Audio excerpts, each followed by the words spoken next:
Hello, my name is Hugh Earls, and today I will be giving a speech on global climate change and its link to ocean acidification. So from mass mortality of coral reefs to the next major mass extinction, ocean acidification is a major issue that must be addressed in order to save our species.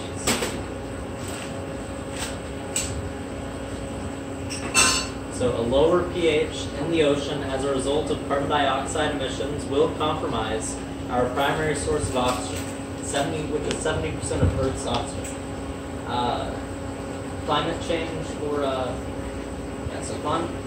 or global warming is due to increased greenhouse gas, rendering a rise in sea levels, lowering the pH of the oceans and causing rapid weather fluctuations, ultimately leading to the onslaught of the next major mass extinction.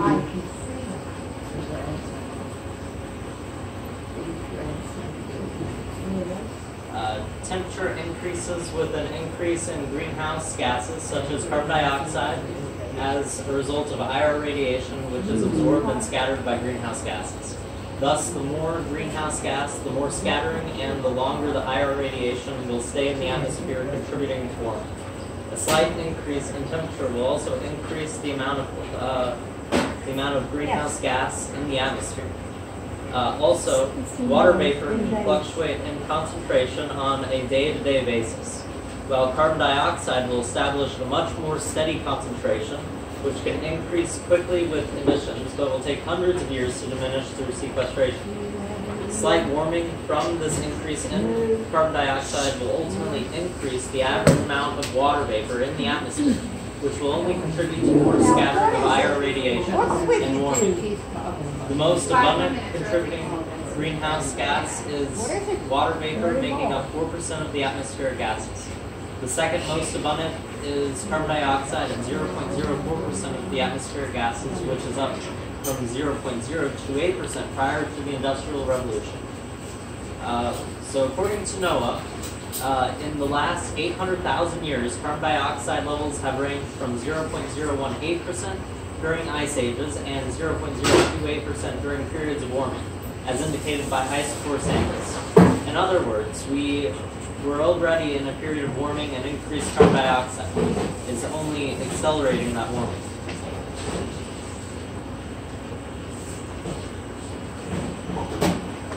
So another critical indicator of climate change can be observed in our largest carbon sink, the oceans. Coral reefs, which occupy only 1% of the ocean floor, contain more than 25% of marine life. Due to coral bleaching from an increase in ocean acidity, primarily from carbonic acid, product of reaction between carbon dioxide and water, and warming waters, corals have declined by 40 to 50% in most coral reefs in the last 30 years. Oyster reefs are also at huge risk, with 85% of them lost since the late 19th century. 3/4 of what remains resides in the Gulf of Mexico. Most estuaries have less than 10% of historic oyster reefs left. They are threatened by acidification because the calcium carbonate in their shells is broken down by carbonic acid. This proves that ocean acidification is definitely a problem. As this problem escalates, the pH of the oceans will continue to drop, threatening most phytoplankton that make up the primary producers of the ocean food chain. Once gone, the ocean food chain will collapse along with ocean biodiversity. This affects us because 70% of the atmospheric oxygen comes from the oceans, mostly phytoplankton. In other words, if the oceans die, then we die. Also, corals and crustaceans are magnificent carbon sequesters due to their formation of calcium carbonate. A decline in this superpower will only make pressures from increased carbon dioxide emissions worse. The scariest part is that this has happened before, but instead of humans causing it, volcanoes were the culprit during the PT Permian Triassic mass extinction 251 million years ago. This extinction was considered the worst mass extinction in Earth's history, with about 90% of all species going extinct in a few thousand years, according to Dr. Deanna Connors.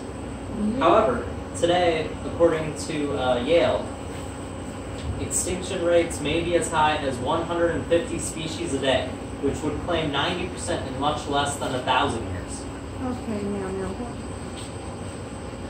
what's wrong? I said, So this mass extinction is already occurring due to human activity, but can be reversed with major changes.